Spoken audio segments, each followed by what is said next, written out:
Mas nós estamos aqui nessa noite, né? Deus pôs no meu coração uma palavra e os cânticos, né, que foram entoados, que confirmando, né, a leitura. Isso é muito bom, né? Quando Deus começa a confirmar, né? E o que é que eu vou falar hoje? Eu vou falar sobre santificação. Santificação. Ser santo é, de forma bem resumida, ser igual a Jesus. Então, quer saber se você realmente está se santificando? É se você e eu, a gente está cada dia um pouquinho mais parecido com Ele. Quanto mais parecido com Jesus eu estiver, eu posso dizer, eu estou me santificando. Quando a gente pensa em Jesus como o nosso modelo de santidade, eu não estou querendo falar que Jesus é ser santo, irmão, não é ser estranho, né? Ser santo não é ser santarrão. Ser santo é viver como Jesus viveu. Ele tinha mãe, teve um pai, ele teve irmãos e irmãs, ele comeu, dormiu, chorou, né? Ele andou, ele ia para casamento, ele ia para festa, ele se convidava para ir para a casa dos outros comer, né? Ele entrava, né? Esse aqui era entrão, mas nesse bonito da palavra, né? Ele ia dizer, vou na sua casa, sabe que hoje eu vou na sua casa, né? Ou seja, Jesus, ele era a pessoa mais normal que a gente possa imaginar, um ser humano normal, só que era santo. Ele era diferente dentro do grupo que era tudo igual, né? Ele era igual, mas ele era diferente. Então, vou falar sobre a santificação. Ser santo é ser, então, igual a Jesus. Quando a gente pensa em santificação e ser santo, tem duas coisinhas que eu queria dizer, né? E tem um texto que fala isso. 1 Coríntios capítulo 1, versículo 2. Paulo saúda a igreja assim, olha.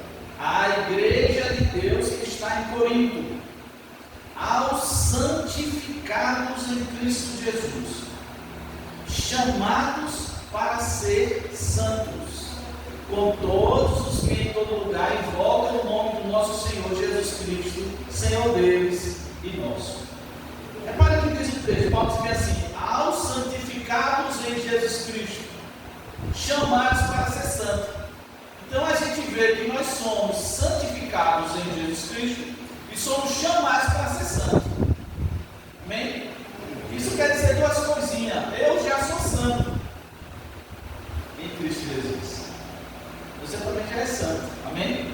Você pode dizer isso? Eu já sou santo ou santa? Eu já sou santo. Rapaz, eu tenho convicção disso, não é? Em Cristo Jesus você é santo. Está na Bíblia, eu acabei de ler, 1 Coríntios capítulo 1, versículo 2. Paulo diz, aos santificados em Cristo Jesus. Mas aí ele diz uma segunda coisa, aos chamados para ser santo. Então nós somos santificados em Jesus e somos chamados para ser santo. Isso a gente fala aqui, a gente tem uma santificação, que a gente diz que é posicional. E outra santificação, que é uma santificação como processo. Certo? Então eu já sou santo em Cristo, mas eu preciso viver cada dia nessa busca de santificação. Amém? Amém.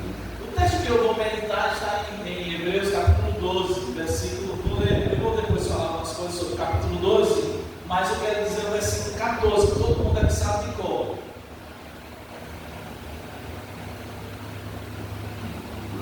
Buscai a paz com todos e a santificação sem a qual ninguém verá o Senhor. Ninguém verá ao Senhor.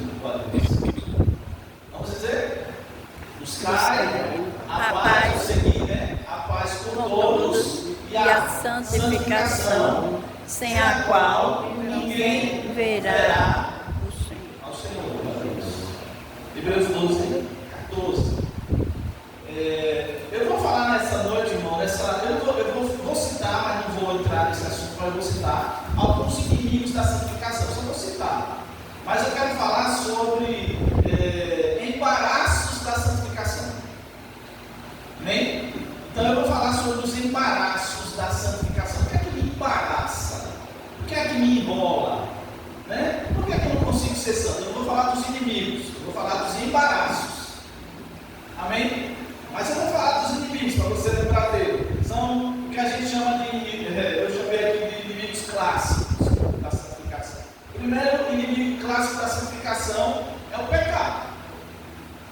pecado é o inimigo clássico da santificação. Hebreus 12:1 diz que o pecado tenazmente nos assedia. O pecado fica na nossa cola.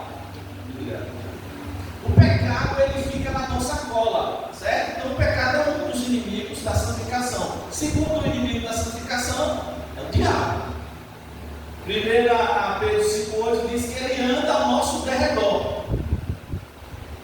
Ele é o segundo inimigo. O terceiro inimigo da santificação é a carne. Romanos 8,8 diz que quem está na carne não agrada a Deus. E o quarto inimigo da santificação é o mundo. 1 João 5,9 diz que o mundo está no maligno. Então esses são os quatro inimigos clássicos da santificação. Eles batalham para não fazer a gente ser santo. Vou repetir: o pecado, o diabo, a carne do mundo. Amém? Mas nessa noite eu quero falar sobre os embaraços da santificação. Não esses inimigos, apesar que eles estão nisso também. Mas eu vou falar sobre esses embaraços, ou os inimigos disfarçados. Aqueles inimigos que vêm disfarçados, a gente pensa que não é assim mesmo, mas ele bota uma roupa, se disfarça e impede que a gente fique mais santo a cada dia. Vários textos da Bíblia, né, falam assim: seja santo porque o Senhor, nosso Deus, é santo, né? Ou seja, há um incentivo da Bíblia para que eu vá cada dia mais buscar a minha semelhança com o Senhor. E eu vou falar 6 inimigos, na verdade, inimigos não, 6 embaraços da santificação, 6, certo? Que o nome deles é síndrome. Que é uma síndrome? Síndrome é um conjunto de sintomas que servem para caracterizar uma moléstia. São sinais, síndrome, como se fosse uma doença, né? Então, 6 síndromes que são embaraços da santificação.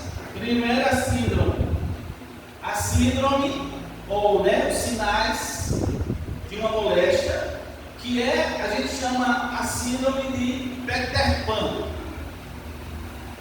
Diga comigo: síndrome de Peter Pan. Quem já ouviu falar do Peter Pan? Eu já. Os mais antigos já ouviu, mas não sabe o que é não. Mas aqueles mais antigos como eu, eles sabem do personagem. E o Peter Pan, o que é que essa síndrome tem a ver com o que a gente está querendo falar assim, aqui? É que o homem e a mulher, é o homem e a mulher que nunca crescem. O Peter Pan, ele é um personagemzinho que ele vive na terra do nunca, e ele, na verdade, nunca cresce. Ele fica de aventura em desventura. As coisas, né? Então, assim, aparentemente boas e coisas ruins. Peter Pan, ou Peter Pan mesmo. E esse negócio fica cravado na gente, e às vezes a gente pensa que a gente tem que ser assim, ou seja, pessoas que nunca crescem. Acha que pode ser sempre pequenininho no sentido de evolução, né? Tem um versículo na Bíblia, 1 Coríntios 13:13, o apóstolo Paulo diz assim: quando eu era menino, eu pensava como menino, Falava como menino, sentia como menino, mas quando eu cheguei a ser adulto, ser grande, né, eu acabei com as coisas de menino. Amém? Então esse embaraço ele é disfarçado na vida da gente. A gente passa anos e anos às vezes com Cristo e a gente ainda é um menino e não mais um adulto, espiritualmente falando, né? E a gente confunde as coisas, acha que ser menino, Jesus até dizendo, das crianças é o reino dos céus, né? Sejam meninos da malícia, beleza, né? Pureza, mas adultos no entendimento. Então o que acontece, queridos? Às vezes a gente bota na cabeça da gente que a gente não precisa crescer. E a vida da gente tem que ter crescimento. Então você não pode aceitar isso na sua vida, certo? Não aceite isso, ou seja, de ser sempre um menino, uma menina na fé. Queira crescer. A gente chama isso de síndrome de Peter Pan, né? É o homem e a mulher que nunca cresce. As experiências da vida, boas e ruins, as experiências com Deus, os problemas, sabe para que eles existem? Uma das razões, sabe para quê? Para crescer. Quando as coisas ficam ruins na sua vida, você pode tirar essa lição. O que é que isso vai fazer em mim para que eu fique um homem ou uma mulher mais experiente? Você já pensou um homem como eu, agora aqui na igreja, com um bico na boca, a chupeta? Quer dizer, que negócio estranho, imaginando isso. Como é que pode? Cara, esse cara está chupeta na chupeta. Então você não é mais criança, né? Eu não estou falando de idade, estou falando de vida, de experiência. Isso embaraça a gente na santificação. A gente acha que não, é assim mesmo, vou ficar assim mesmo, Deus quer assim mesmo e tal. Né? E a gente pensa que isso está agradando a Deus. A gente nem está. Deus quer que você cresça. Amém? Segunda, tem um texto também em Efésios 4,14, a gente não vai ler para ganhar tempo, mas que diz lá que existe vento de doutrinas e que os meninos são levados por esses ventos de doutrina. Tem gente na igreja que às vezes vem uma ideia de fora da internet, né? E aí joga aquele negócio e leva a gente. Tem gente deixando as igrejas porque escutou um negócio para ele. Menino, né? Menina. Segunda embaraço, né? Que a gente chama, vocês conhecem isso aí, que é a síndrome de Gabriela. Quem já ouviu isso? Todo mundo, né? Assistiu a novela? É uma novela que tem uma Gabriela. É porque eu estou falando coisa do meu tempo, né? Muita atriz da Braga. Ela sabe até a atriz aqui. Então, e qual é o mal disso aqui? Há uma frasezinha que é assim, ó, eu nasci assim, vou viver assim, você sempre é assim. São pessoas que acham que não precisa mudar. Se você entender que você não precisa mudar, você nunca vai melhorar. Na verdade, nós estamos sempre precisando mudar. Só quem não muda, irmão, porque não precisa, sabe quem é? Deus. Só tem uma pessoa no universo todinho que não precisa mudar, é Deus. Por quê? Porque Ele é perfeito. Nós somos seres imperfeitos. Então, a gente vai estar sempre melhorando, sempre melhorando, sempre melhorando. Então, se eu digo, eu sou assim mesmo, eu nasci assim, a minha mãe era assim, meu avô era assim, meu tataravô era assim, meu trisavô era assim, eu não sei o que lá, avô era assim, todo mundo da minha casa era assim, então eu vou ser assim. Não é assim. Não é assim. Certo? Isso é um embaraço na vida da gente. Deus quer, a santificação é fazer a gente mudar. Porque eu tenho que é uma coisa que Satanás usa muito, repetindo as histórias dos meus antepassados. Porque você tem que repetir a história dos seus pais. Por exemplo, tem pais que eram viciados em álcool, aí o filho vem, é viciado em álcool. Aí o neto às vezes vem, é viciado em álcool. Isso é de Satanás por trás. Mas às vezes a pessoa aceita isso, eu acho que todo mundo lá na minha casa era assim. Lá na minha casa, todas as mulheres eram fofoqueiras, porque eu não vou ser. Para crente, isso não vai se santificar nunca. É você estar aceitando eu vou explicar, é uma decretação. Você está aceitando uma maldição. Então nós não temos que aceitar a maldição da nossa vida. Por quê? Porque Cristo já se fez maldito no nosso lugar. Aleluia. Então eu não preciso mudar. A Bíblia, pelo contrário, diz assim, Filipenses 1,6: aquele que começou a boa obra em vós, ele vai aperfeiçoar até o dia de Cristo. Então, a gente vê que isso é um embaraço, né? Um embaraço a gente não consegue às vezes santificar, porque a gente acha que é assim mesmo, a vida é assim mesmo, eu sou assim mesmo, meu temperamento é assim mesmo. Mas você pode em Cristo vencer ele. Amém. Se você quer realmente agradar ao Senhor. Terceira síndrome, eu chamo de síndrome de escorpião. A síndrome de escorpião, sabe qual é a síndrome de escorpião? É aquelas pessoas que querem andar sozinha.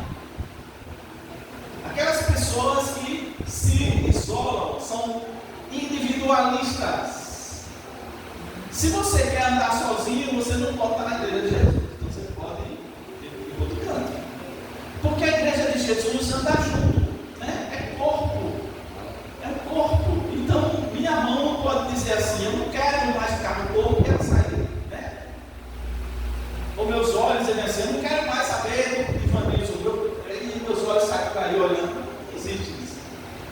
Então, isso é um embaraço na vida da gente, e a gente começar a querer ficar sozinho. Terrível isso. E isso é coisa do diabo, e ele sabe que se a gente absorver isso aí, a gente está na mão dele. Eu já, não sei se já falei aqui, mas os grandes predadores, por exemplo, como, sei lá, um leão, né? Você já viu um leão querendo pegar um búfalo? Sabe o que é búfalo? É um boi bravo. Boi bravo. Isso é bravo. Se o leão encarar ele toque assim, tete a tete, o leão não consegue não. Né? E principalmente se tiver uma manada, você quer arrumar de bicho. O que é que eles fazem, os leões? Eles ficam de longe só mirando. Mirando aquele que vai se afastando do bando, do grupo lá da manada. Ele vai se afastando, os leões vão mirando. E aí quando ele se afasta e dá um vacilo, aí aquele leão vai e ataca ele. E às vezes não ataca sozinho, ataca com os parceiros, né? Vai lá e ataca. Porque se você ficar no grupo, né? A tendência é você ficar mais forte, mas se você se afasta, você fica mais fraco. Então isso é um embaraço na vida da gente. A gente nem percebe isso, impede a gente até de ser santo. Até porque você vem no culto, aí o irmão louva, você diz, eita, aquela música foi para mim, né? Ou o pastor prega, o irmão prega, dá um testemunho, você diz, rapaz, aquele testemunho era o que eu estava precisando. Era a pecinha que estava faltando no meu quebra-cabeças. E aquela pessoa falou aquilo que eu estava perguntando a Deus. Como é que ele falou? Deus já sabia, né? Então, na verdade, essa síndrome, essa doença, que eu chamo de escorpião, né? É a gente aceitar isso na cabeça. O Satanás bota na cabeça da gente, a gente então deservido, né? Eu vou ficar sozinho. Eu sozinho é melhor. É melhor sozinho do que mal acompanhado. Mas acompanhado de gente boa é bom, é melhor do que sozinho. Amém? Na igreja a gente encontra essas pessoas. 1 Coríntios 12, 13, ele fala que nós somos um corpo, né? Que a gente tem que estar unido. Todos nós somos batizados no corpo. E todos nós bebemos do mesmo Espírito. Ou seja, todos nós estamos nos alimentando do mesmo Espírito, né? A 1 Coríntios 12, 13. Quarta, embaraço, né? Quarta síndrome. Isso aqui também é sério. É chamado de síndrome de Jerusalém. Síndrome de Jerusalém. O que é que essa síndrome de Jerusalém tem? É pessoas que têm ideias religiosas. São pessoas que vivem, na verdade, uma ilusão. Tem pessoas que dizem que são maníacas de coisas religiosas. São pessoas que têm essa ideia mais de religiosa. Eu já sou de Deus. Para que eu preciso orar mais? Eu já sou um escolhido do Senhor. Então, pronto, já está feito, né? Aí tem um texto, esse eu vou ler, é João 8:42. João 8:42. Diz assim.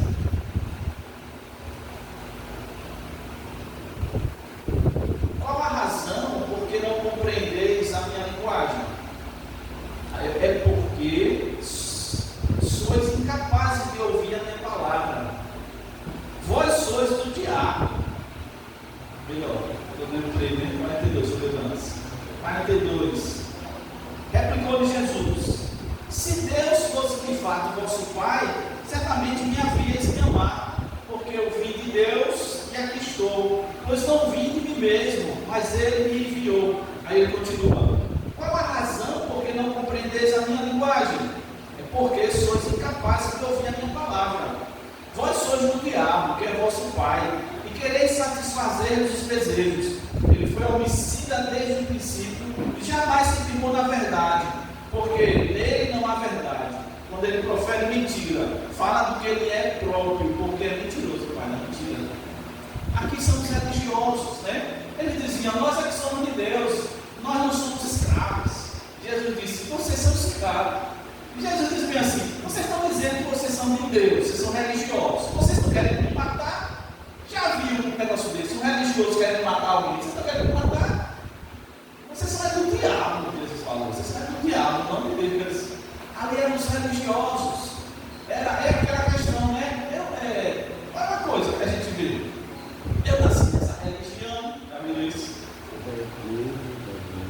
Eu já nasci nessa religião, mas essa tem os crentes também, sabia? Você nasceu num berço cristão, né? Você nasceu numa família que era crente, aí você disse, eu já nasci ali. Só que a vida cristã tem que todo mundo ter uma experiência com Deus. Não tem negócio de ser do pai, da mãe, da não. A gente aprende com eles, mas cada um tem que ter sua experiência. Ninguém vai salvar ninguém, não. Cada um vai ser salvo por Cristo. Isso a gente chama de síndrome de Jerusalém. Pessoas religiosas. Irmão, a gente não tem que ser religioso no sentido negativo da palavra, né? Por exemplo, eu hoje não orei, Deus não me ama mais. Se o amor de Deus estiver fundamentado, né? Porque a gente está irmão leu aqui, né? Deus amou a gente, mas era inimigo dele. Se eu já não orei, Deus não me ama mais. Isso é religiosidade. Você pode dizer, Deus me perdoe porque eu não orei. Aí Deus vai dizer, então ora agora. Então ora agora, filho. Certo? Então há pessoas que é assim, por exemplo, não sei você não leu a Bíblia hoje. Hoje é quarta-feira, você não leu a Bíblia hoje. Você está aqui, você não leu a Bíblia hoje. Você está frio. Porque você não leu a Bíblia hoje. Não? Claro que não. Mas eu estou dizendo para você não ler a Bíblia, não. Estou dizendo que a gente não pode ver as coisas de Deus dessa forma. Isso é uma doença. Deus quer a gente, Ele quer que a Bíblia, que o culto, que a oração, que o jejum, que até a evangelização me leve para perto dele. Entendeu? Essas coisas que agradam a Deus. É que isso me leve para Ele. Não é o a gente diz assim, essas coisas são meios, não fim, né?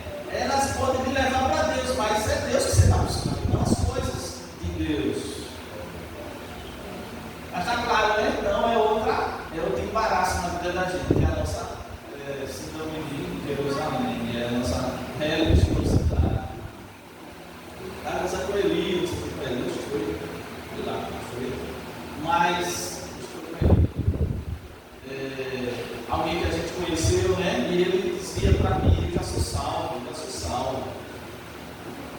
Ele está bem, você está aqui ainda é, só que ele está vivendo errado, dizendo que já era salvo. Ou seja, às vezes a doutrina, né? Mal entendida leva a gente a ficar doentes. Até os irmãos nossos que acreditam em um negócio chamado predestinação, que é isso? É que tem uns que vai para o céu e outros vai para o inferno. Até esses irmãos, os cegos, sabem que quem é de Deus, ele vai mostrar que é de Deus. Com exceção dos que são muito exagerados, que chamam de hipercalvinistas.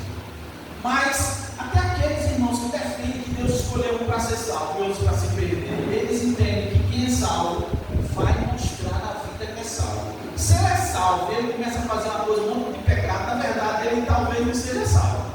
Não é Deus? Então precisamos ter cuidado com esse negócio que atrapalha a gente, é a religiosidade. Atrapalha a gente. Eu não estou falando que a religião é ruim, né? Mas a religiosidade. Você acha, irmão, porque abriu o Salmo 91 e botou na sua casa, lá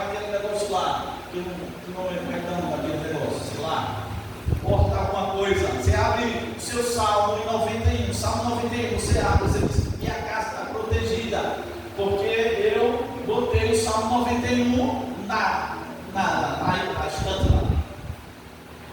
Satanás não precisa botar não, porque ele sabe de qual o Salmo 91.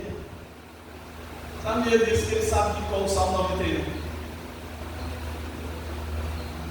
Melhor você estudar o Salmo 91.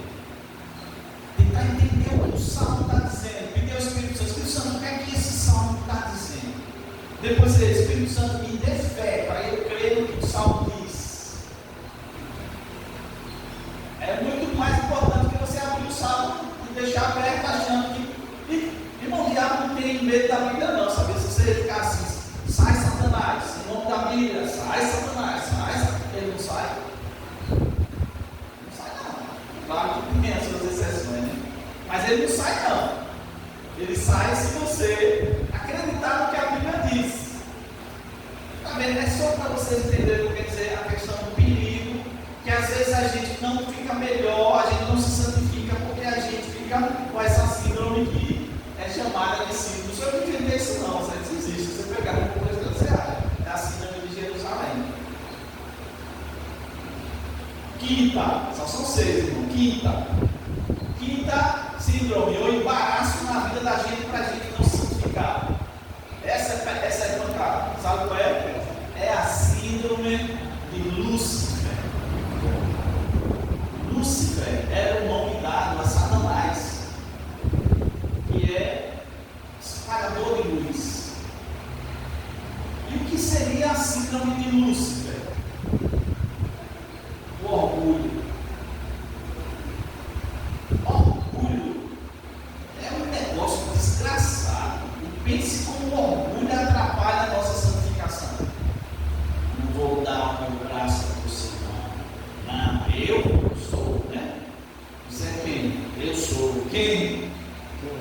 Você é quem? Eu sou. Quem? Você é quem? Você já viu aquele negócio quando alguém vai no policial, né? Você lá, vai prender, aí o cara, você sabe quem eu sou? Aí o policial diz, quem você é? O que importa não é quem você é o que você está fazendo. Então, às vezes a gente acha, né, que o meu orgulho, eu não vou quebrar não, meu orgulho. Eu sou forte, né, eu sou bravo, ou eu não volto atrás. Meu irmão, só quem não volta atrás é Deus. E às vezes ele fez algumas coisas que pareceu que ele voltou atrás, mas não voltou não, ele mudou a ação. Ele não volta não, só Deus tem uma palavra que nunca cai por terra. A minha, a sua, não deveria, mas de vez em quando cai. É ou não é? Você já prometeu que ia em um lugar e você não foi? Eu já. Não foi uma pessoa não. Claro que eu, particularmente, falar por mim, né? Você fala por você. Eu gosto de quando eu digo alguma coisa, eu faço. Eu gosto muito, mas já disse que eu fiz. Aí você, não, eu não. O que eu digo, eu faço. Isso é orgulho. O orgulho talvez seja uma das coisas piores na vida da gente. Está conversando com ele, está conversando com ele, porque ele já está com essa mensagem, né? Engatilhada aqui. Às vezes a gente vê pessoas que não têm Deus pela vida, né? Não têm família, não têm caráter, não têm dinheiro, não têm profissão, o que mais? Não tem sonhos, não tem nada. E você vai conversar com a pessoa, você vê a pessoa orgulhosa. Cara, não tem nada. Não tem nada. Não tem dinheiro, não tem família, nem tem amigo. Não tem nada. Aí você diz, esse cara é orgulhoso. Ou essa mulher é orgulhosa. Orgulho é terrível. Se você tiver tudo, mesmo assim você não pode ser orgulhoso. E eu, né, que fala você, somos nós. A gente não pode ser orgulhosos. Mesmo que a gente tenha tudo, se você for um cara que tem Deus, você tem saúde, você tem dinheiro, você tem uma boa família, você tem casa, tem carro, você sabe o que mais? Você tem sonho, você tem isso, tudo, mesmo assim você não pode ser orgulhoso. Porque a Bíblia diz, em Tiago 4,6, que Deus, Ele resistir é lutar contra ao soberbo ou ao orgulhoso, mas Ele dá graça ao humilde.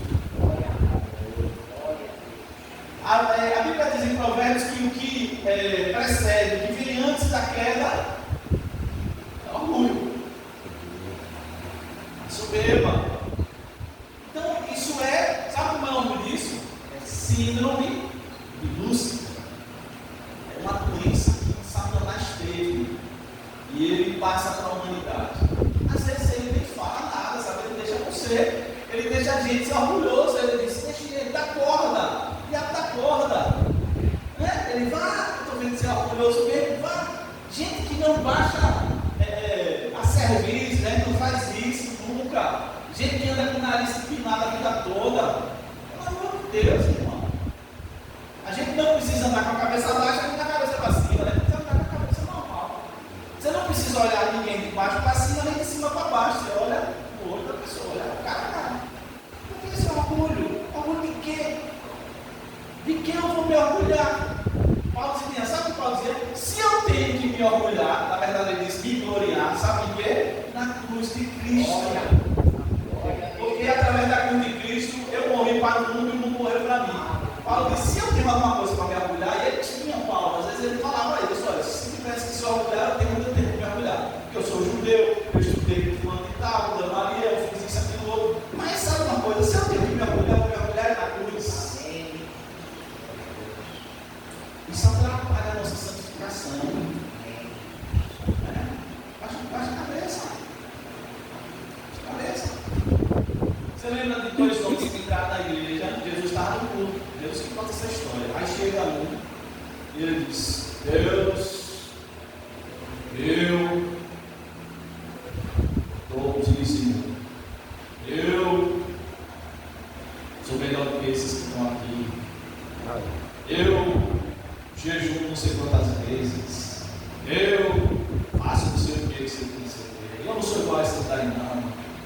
Aí Jesus conta essa história. Aí tinha outra pessoa lá. Jesus disse que era publicano. Publicano a gente, digamos assim, né? Que não tinha esses valores todos naquela época. Diz que ele chega, ele baixa a cabeça para falar com Deus, pega a mão e bate no peito. Deus, tenha misericórdia de mim. E pronto. Aí sabe o que Jesus disse? Esse aqui saiu abençoado. Esse recebeu a bênção. Esse aqui é orgulhoso, que você queria, fazia, orava, não sei o que lá, jejuava e não sei o que lá mais. Esse aí saiu do mesmo jeito que entrou. Por quê? Porque aquele ali estava com, além de ser religioso, né, com a síndrome de Jerusalém, estava com a síndrome de Lúcifer, ele era orgulhoso. Né, irmãos? Às vezes a gente fala as coisas para Deus e a gente chega para Deus e diz: Deus, eu fiz para o Senhor. A gente já falou: eu fiz para o Senhor. A gente fala assim, né? Tá bonito assim. Eu fiz para o Senhor. Fica com sotaque de outro lugar. Eu fiz para o Senhor. E o Senhor resolveu por mim. Eu fiquei assim, dá vontade de rir esse negócio. Às vezes a gente é meio abestalhado, né? Nós somos meio abestalhados. Quando você chega assim diante de Deus com essas coisas, eu acho que Deus fala assim: rapaz, você está dizendo que é mesmo? Você está dizendo que é mesmo, rapaz? Você está dizendo que eu fiz, Senhor. Eu evangelizei, Senhor. Ai, Senhor, quantas vezes? Hoje, Senhor. Mas eu disse que ontem. Ontem não, Senhor. E amanhã, Senhor, amanhã eu vou ver. Eu estou dizendo: rapaz, você está se orgulhando de quê, pelo Deus? Porque você evangelizou hoje. Você tem que evangelizar todo dia. Se você quer sentir, é que quer, né? Que nem ideia de se orgulhar.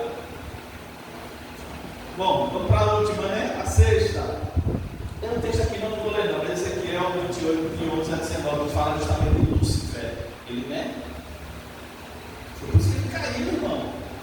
Ele olhou para ele e disse: como eu sou bonito. Mas que os Lúcifer fez, sabia? Ele olhou e disse: como eu sou velho. Eu sou bonito demais. Lúcifer. Aí ele peregrino, uma pessoa esperta. E eu moro no meio das pedras brilhosas, afogueadas. Não tem ninguém igual a mim. Encheu o peito, né? Igual pato, né? Quem é que faz isso? Pato, né? Oi? Apolo, peito de pombo. Eu sou. Eu acho que dá até para disputar com ele, né? Falando com Deus. Dá até para disputar com esse cara aí. Eu sou para ele, coitado. Vou dar conta para ele, para ver até ele vai. Aí Deus expressa para você esperar. Não sabe bem. Você que faz mal aos outros. Sai. É, isso é assim do espelho. A última, irmão. Essa mais nova, né, mais recente, é a síndrome de vítima de dor, que hoje é mais falado isso aqui, né, de vitimismo. O que é que isso quer dizer? A pessoa se acha injustiçada. Você está vendo de vítima, né? A pessoa diz, eu sou a pessoa mais sofredora do mundo. Mas pai, que abobrinha é essa, irmão? Primeiro, você não conhece o mundo todo. Já desmonta logo esse saco dele. Eu sou a pessoa mais, né? Que mais Deus, sei lá, Deus pesou a mão. Eu nasci numa família miserável. Ou seja, a pessoa, tudo, ela não merecia passar por nada. Ela tinha que ser em berço de ouro, nascer em berço de ouro, com 2 anos balançando e fazendo assim, abanando ela.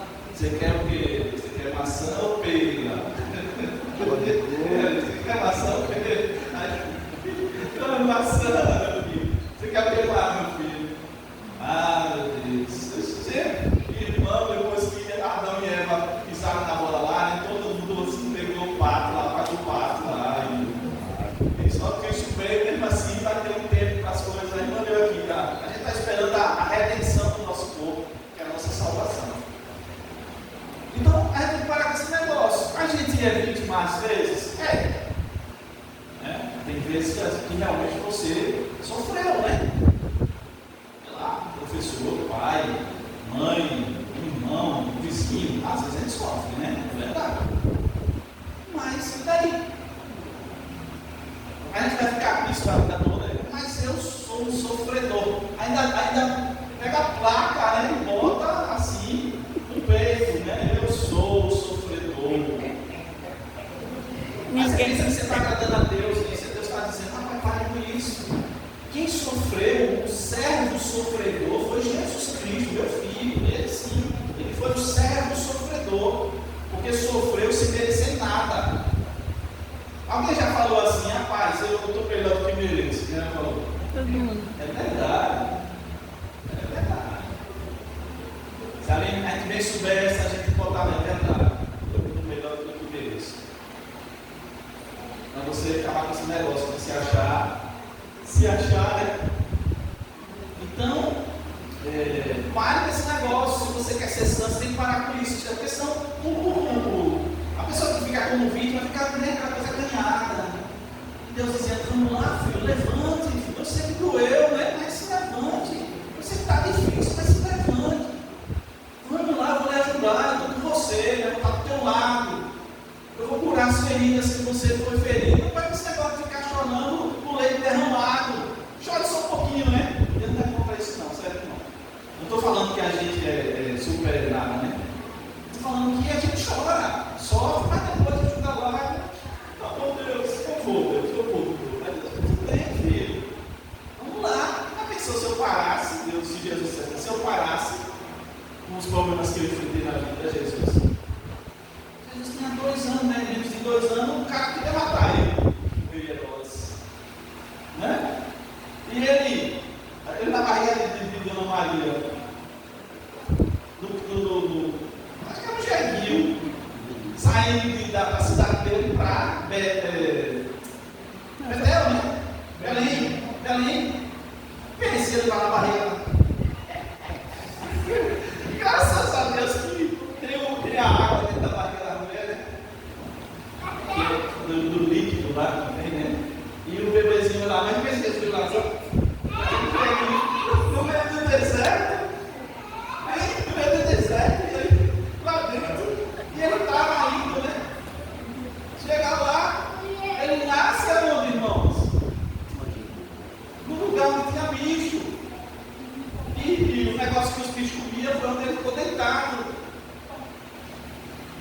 Aí Jesus podia dizer: eu nasci dos pobres, eu sofri até na barriga da minha mãe. Fazer uma música. E o cara quis me matar com 2 anos de idade. E eu tive que correr para o Egito. Oh, Jesus, eu vou dar uma graça. Ele me inspirou ali. Ai, meu Deus do céu, irmão. Eu não ri pra chorar. Fica acomodado, sabe? Não pode fazer nada porque a culpa O mundo todo está errado, eu sou o errado, a vítima lá. Irmãos, não sei se vocês estão entendendo, estou brincando porque fica mais. Quando Jesus estava na cruz, sabe o que ele disse? Pai, perdoa-nos, né? Perdoa, não nos impute este pecado. Né? E quando, para dizer que foi só Jesus, né? Quando Estevão foi apedrejado, estava morrendo, ele disse a mesma coisa que Jesus. Ele disse: Senhor, não nos imputes esse pecado. Ele podia dizer: ó Senhor, que coisa desgraçada, o Senhor deixou eu morrer de pedrada, né? Eu, Estevão, homem como eu, como é que você tivesse essa doença? Eu, homem como eu, e era um homem, um dos diáconos, né? Um dos grandes homens de Deus, eu?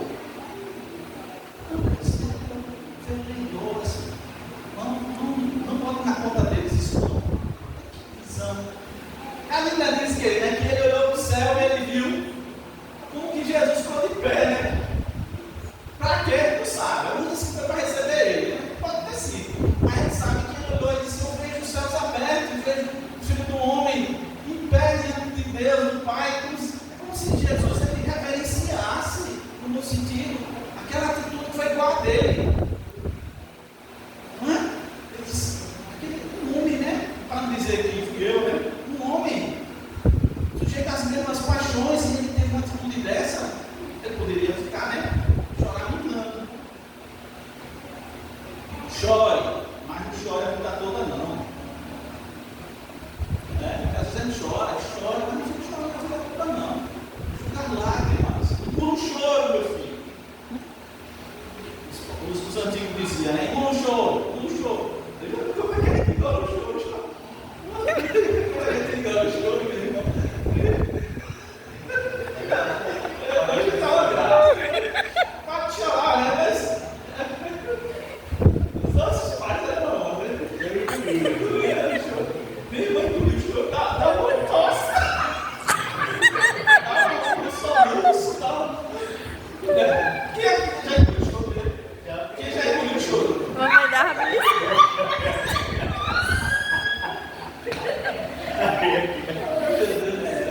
Irmão,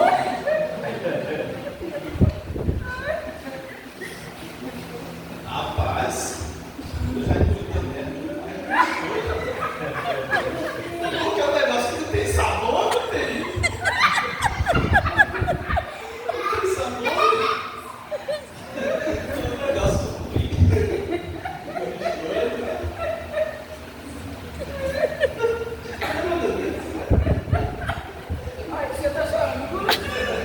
Chora, irmão, mas não chora a vida toda não, tá certo?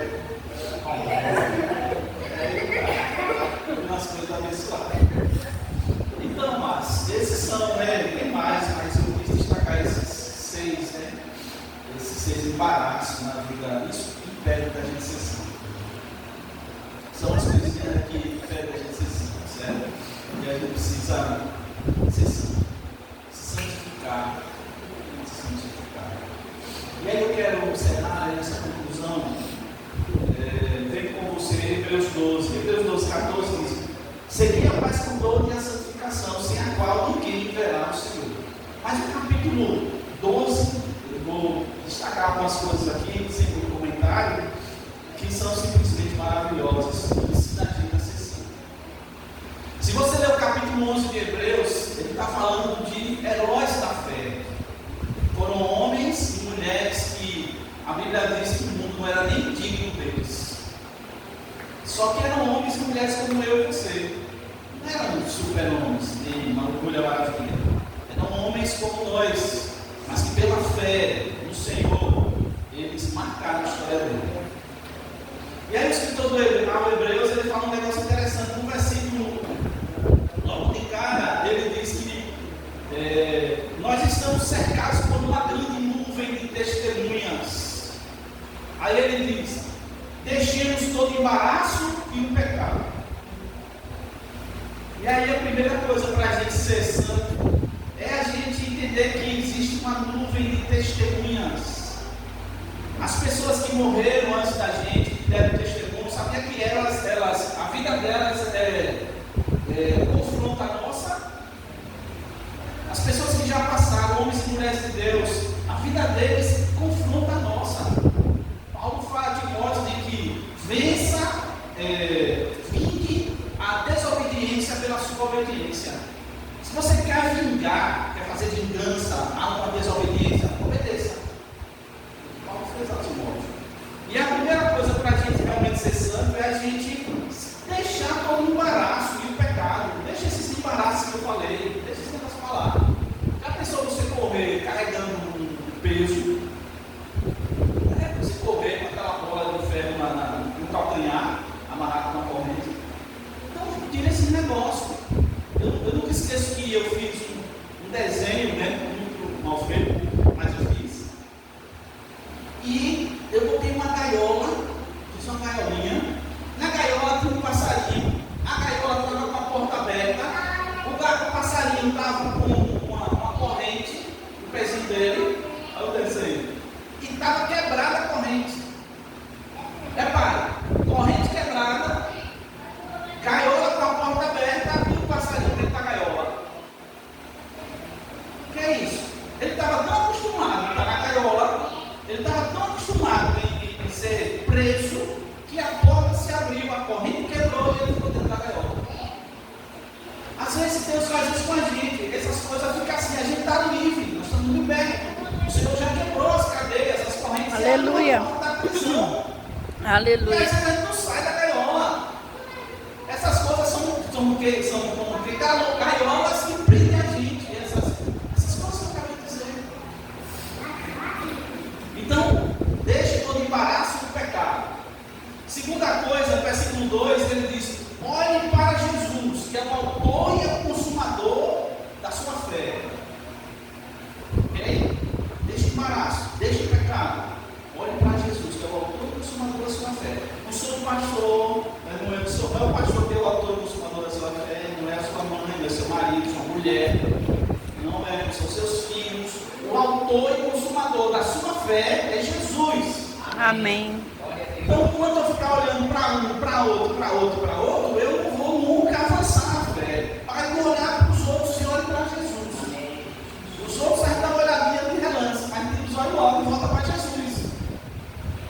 A terceira coisa, versículo 3 ao 4, ele fala: olha, Jesus ele aguentou a parada.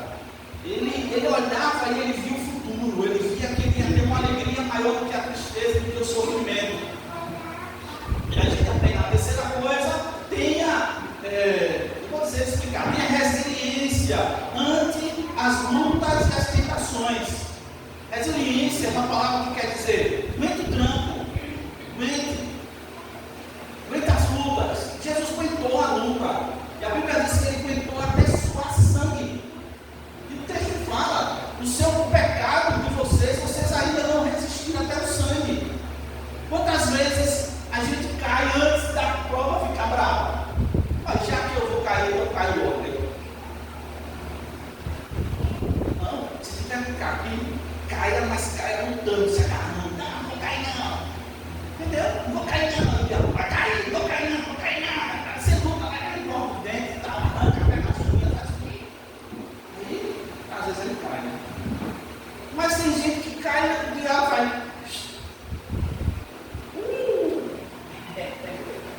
A me chamando.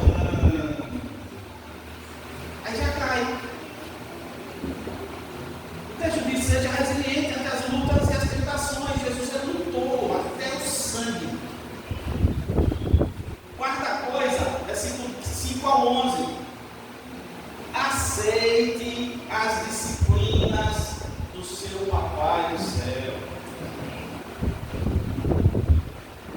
vez em quando, Papai do Céu, dá umas palmadinhas a gente.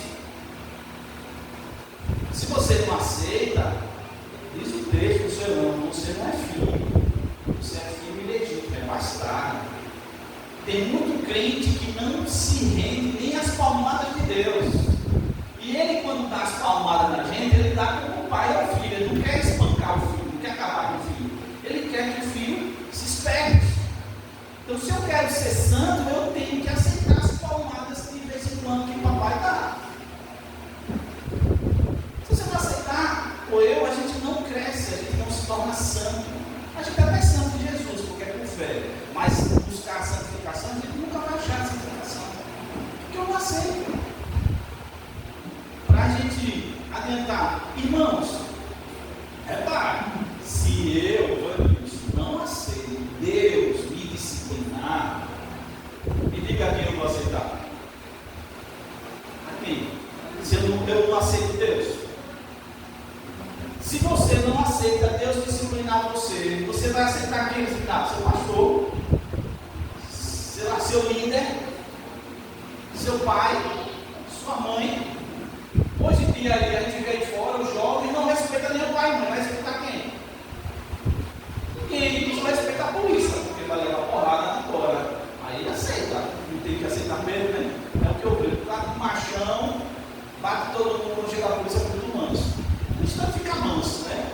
É um negócio, uma raríssima exceção, de mim tem um, que fica bravo quando tem um sério policial, está dando uma afronta, uma espátula na mão. Isso não fica manso. Até o cão sai. Sai, não sai. Aceita a disciplina do Senhor, é um processo. Deus ele vai disciplinar a gente, porque Ele ama a gente. Está escrito lá, depois você lê Romanos 12, de 1 até o 14. Porque Ele ama a gente, Ele disciplina.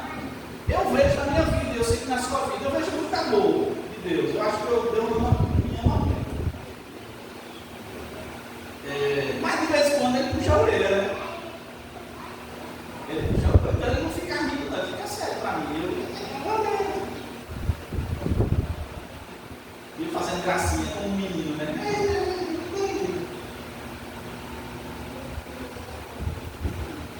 Às vezes a gente fica fazendo gracinha, né?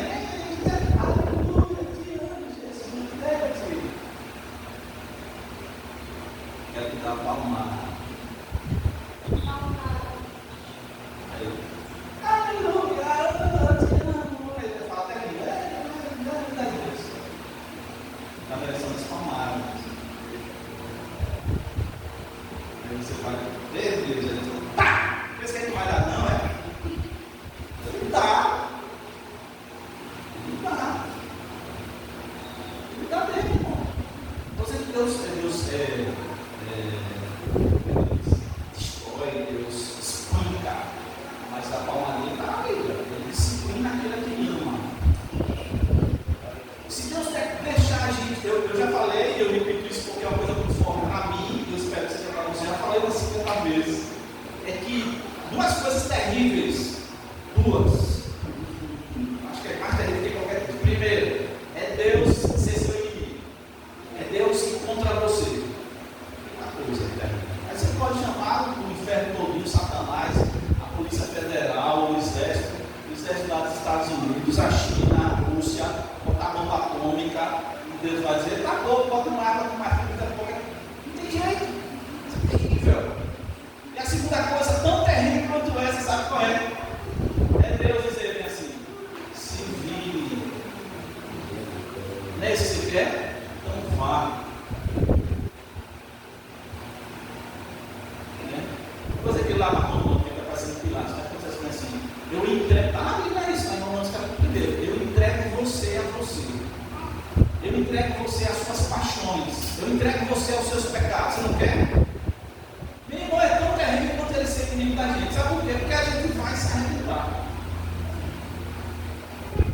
Então, de vez em quando é bom levar umas palmadas de Deus. Dói, mas é bom. Do versículo 12 ao 13, ele diz, ele fala assim, ande pelo caminho direito. Não faça a coisa certa, irmão. Faça o certo, mesmo que você não esteja tão afim de fazer, faça-se mesmo. Certo? Faça, mesmo que você não esteja um pingo de vontade de fazer, mas não é sério, não é bíblico, não é de Deus, faça assim mesmo. Faça a contragosto. Tem gente que diz, mas eu não estou sentindo, quem disse que eu e você tem que sentir? Quem disse? É bom, não sente, né? Mas mesmo sem sentir, se Deus não dá, você tem que fazer, eu tenho que fazer. O caminho é esse. Esse é o caminho, andar nele. Não se desvie nem para a esquerda nem para a direita. É esse o caminho. Senhor, mas eu não estou sentindo. E daí? Você não tem certeza que sou eu? É. Você não sabe o que eu quero mesmo? Sei. Então, pronto, final. Você vai sentir depois. Não anda no caminho direito. Diga, Deus, eu vou andar pelo caminho do Senhor, no caminho direito. E o último, né? Mas o último é o versículo 14. Tenha paz com todos. E se santifique. Como é que eu vou ser santo odiando meu irmão? A Bíblia diz que quem odeia o irmão é assassino. A Bíblia diz não, e está em trevas. Como é que você vai brigar com os outros que é ser santo? Eu estou falando que todo mundo a gente fica beijinho, né? Mas todo mundo você respeita. Você quer ver o bem. Nem todo mundo a gente anda, né? Porque não há acordo às vezes. Então não dá para andar. Mas odiar, querer o mal, entender que a pessoa tem que se arrebentar mesmo. É que colha, ele que colha, né? O cantor que colha. Está falando ali. Tomara que os camaradas que disseram que é de Deus e aparentemente morreu e foi para o inferno, por causa do pecado, tomara que no final eles tenham se arrependido. Isso me alegra. Eu não fico alegre que o cara vai para o inferno, não. Você fica. Ele pode ser o pior miserável. Mas se ele se arrepender, chegar no céu, eu vou dizer, rapaz, você chegou aqui, né? Como é que você chegou aqui? Ele vai dizer, graça. Eu merecia inferno, mas Deus me deu certo. Porque eu, na última hora, eu digo, Senhor, eu quero. E eu vou ficar triste, eu vou chegar lá no céu e vou ter na Bíblia um texto, né? Deus disse, mas ele pode fazer a aplicação. O cara vai lá e o dono da terra sai 12 horas, né? Ele acha um trabalhador. Você quer trabalhar? Quero. Vou dar um denário. Certo? Fechou? Aí quando passa 9 horas, aí ele sai caminhando, tem mais 2 lá. Você quer trabalhar? Quero. Vou lhe dar o que é justo. Aí foi, até um que só trabalhou 1 hora. E ele disse, olha, vou dar o que é justo. Beleza. Quando ele vai pagar, o que ele faz? Ele chama o que trabalhou 1 hora e dá um denário. O salário do dia. Aí o que trabalhou 12 disse, 12 vezes 12. Meu dia vai valer 12 vezes. Aí Deus, você trabalhou quantas horas? 3. Paga um denário também. Ele já está aí. Poxa. Não, mas eu trabalhei 12, né? Aí foi, chegou dele, e aí, você trabalhou quantas horas? 12 horas. Quanto foi que a gente acertou? Um denário. Não sei o denário. Poxa, eu trabalhei 12, aquele um ganhou igual a mim. Aí ele disse, é meu, eu faço o que quero. Foi, vamos dizer assim, muito grosso. É meu, eu faço o que eu quero. Eu dou o que eu quero. Eu aceitei com você quanto? Eu não estou sendo injusto, porque eu aceitei com você quanto? Um dia, um denário. Foi? Se eu quero mudar esse trabalho 1 hora, um denário, mas um denário é meu, eu dou do mesmo jeito. Aí eu vou estar querendo que os irmãos vá para o inferno, porque o irmão fez o mal a mim. Talvez não ficar beijando ele, mas não quero levar para o inferno, não. Às vezes a gente fica na internet, né, batendo palmas quando os irmãos da gente entram nas misérias, ele está batendo palmas. Ou quando o irmão fica detonando outro irmão, às vezes a gente bem que eu falei, ele disse que era, mas não é, tal. Não, a gente tem que dizer, meu Deus, misericórdia, que desgraça é essa? Satanás miserável, você está destruindo meus irmãos. Essa é a postura, por quê? Porque tem paz com todo mundo. É verdade que tem gente que não quer paz com a gente, né? Aí vai fazer o quê, né? De daqui para lá, eu estou em paz, de lá para cá está em guerra, vou esperar também, né? Fazer o que vai dar, né? Então essa é outra coisa para a gente se santificar, é ter paz com todo mundo. Não adianta você ser santo sozinho. Não adianta eu querer sozinho. Não adianta eu ser santo sozinho. Tem que ser santo na comunidade. Santificação é o projeto de Deus para os seus santos. Fica comigo, santificação é o projeto de Deus para os seus santos. Para os seus santos. E santo é ser parecido com Jesus. Eu quero encerrar. Ser parecido com Jesus. Para iniciar. Eu já falei uma vez aqui. Se eu pegar, irmão, ali no filtro, certo? Um copo cheio de água. Vou encher um pouco com água, um copo no filtro. Ok? E aí eu vou ali no vaso sanitário e vou pegar uma colher do que tem lá. Aí eu vou botar aqui um copo cheio com água. Aí vou pegar uma colher de chá, bem pouquinho. Muita água pura, mais uma colher de chá do negócio que tem lá. Aí eu deposito aqui. Aí eu digo, com carinho para você. Você bebe? Mas está 95, 97% de água potável pura. Eu só botei 5%. Você não vai querer? Não?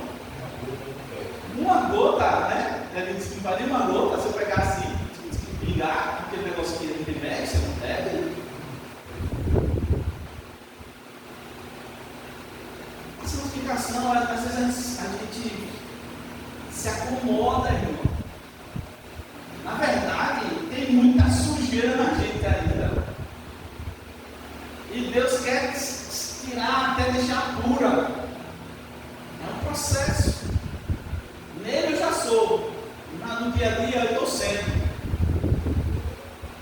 Então, às vezes a gente se acomoda e diz, não, mas eu só tenho 1% de sujeira.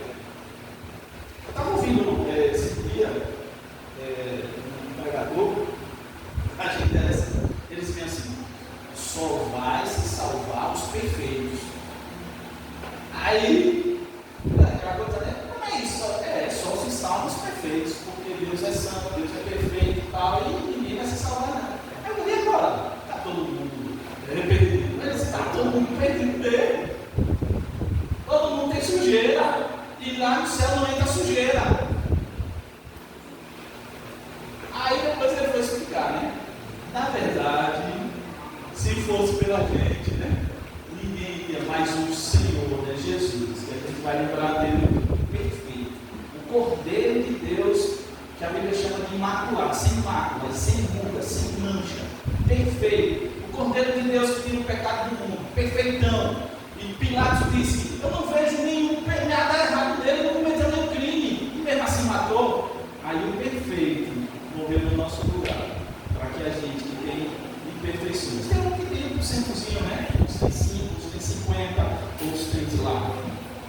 A gente se salva. E a gente só vai chegar lá, irmão, por causa de Jesus. Que Deus nos abençoe. E que você pegue, né? Hebreus 12, 14, acredite nesse texto. Sempre a paz com todos e a santificação, sem a qual ninguém verá. Amém? Vamos para a gente orar.